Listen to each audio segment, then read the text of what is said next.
لیکن اس بات کی جدوجہد کئی دن سے جاری تھی، آپ حضرات کے شاید علم میں ہوگا کہ ہم اس کے بارے میں کوئی ایسی پالیسی حکومت کے ساتھ طے کریں کہ جس میں مسجدوں میں لوگوں کے آنے پر پابندی نہ ہو، البتہ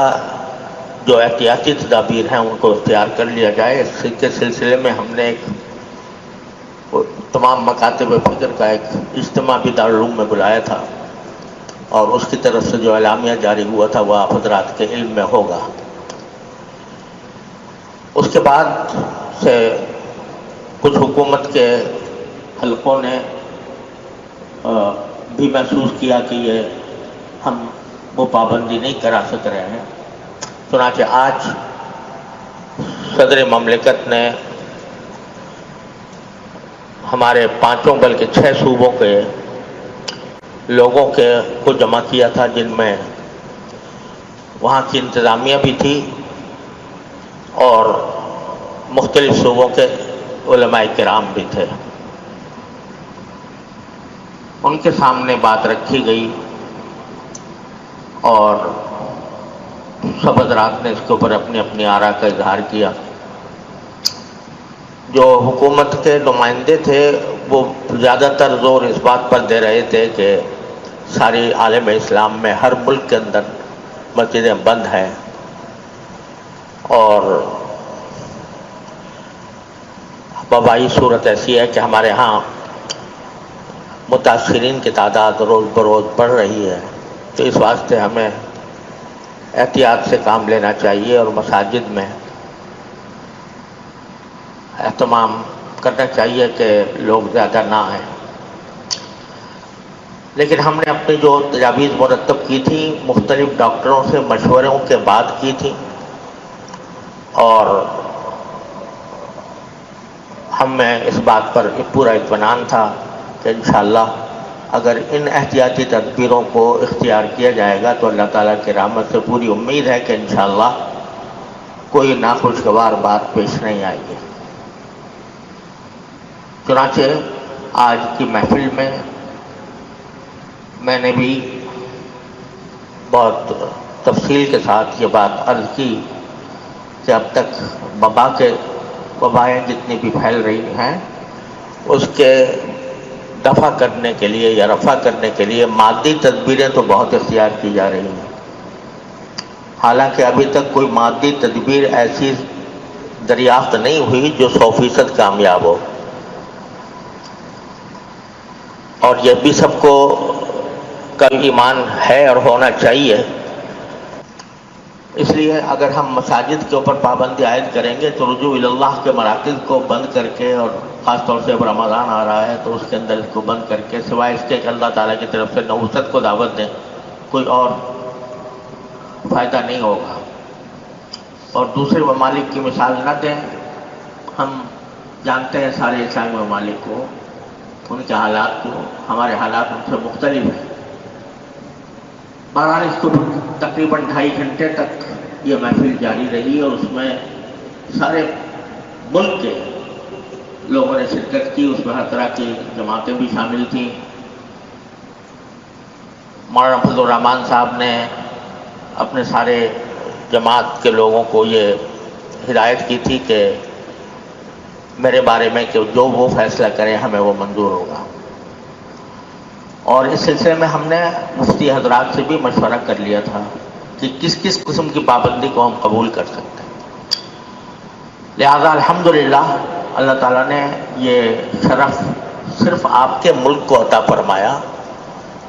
کہ اس وقت دنیا بھر کی مسجدیں بند ہیں، اور اللہ تبارک و تعالیٰ کے فضل و کرم سے اب ہماری مسجدیں کھلیں گی اور کھلی رہیں گی انشاءاللہ۔ لیکن شرط یہ ہے کہ ہم نے جن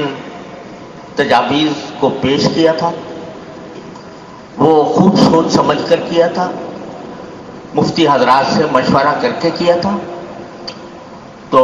ہم اس کی پابندی کریں۔ اور دوسرا پہلو ہمیشہ پیش نظر رہنا چاہیے کہ بہرحال واقعات تو ہر جگہ پیش آتے ہیں، اگر خدا نخواستہ کسی مسجد کے اندر کوئی واقعہ پیش آ گیا یا ایک سے زیادہ مسجدوں میں آ گیا تو ساری بدنامی اہل دین کے اوپر ڈالی جائے گی، ساری ذمہ داری علماء کرام پر ڈالی جائے گی کہ انہوں نے اجازت دلوائی اور اس کی وجہ سے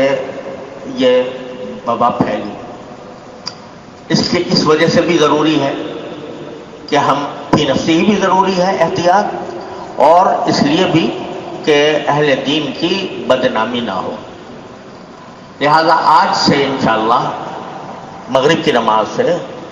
باہر کے آدمیوں پر کوئی پابندی نہیں ہوگی، باہر کے آدمی بھی آئیں اور نماز پڑھیں،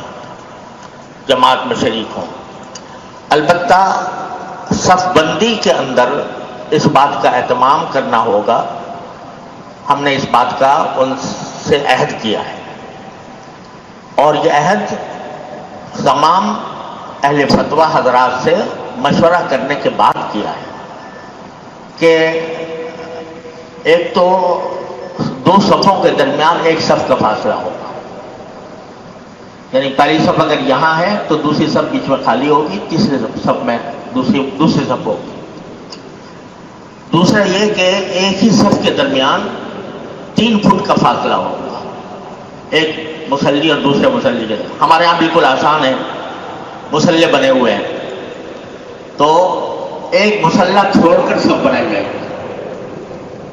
ایک مصلے پر آدمی کھڑا ہوگا، برابر والا مصلہ خالی، تیسرے پر پھر آدمی کھڑا ہوگا۔ تو ہمارے یہاں الحمدللہ قدرتی طور پر نشان موجود ہیں، تو اس طرح صف بنائی جائے گی۔ پھر جو پچھلی صف ہوگی اس میں جو مصلہ خالی ہے اگلی صف میں، وہاں آدمی کھڑا ہوگا، اور جہاں آدمی کھڑا ہے اس کے پیچھے جو جگہ ہے وہ خالی ہوگی،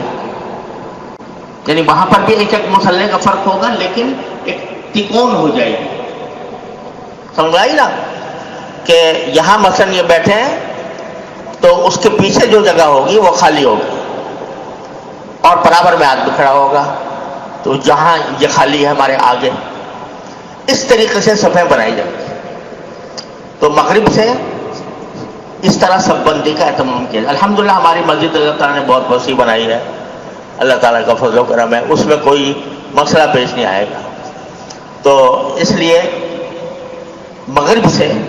صف بندی کا یہ اہتمام کیا گیا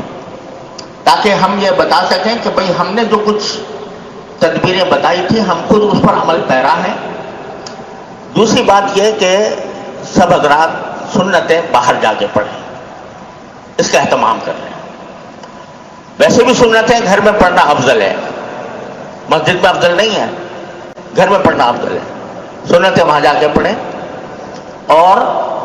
جب آئیں تو وضو ہو یا نہ ہو، دونوں صورتوں میں گھر سے وضو کر کے آئیں۔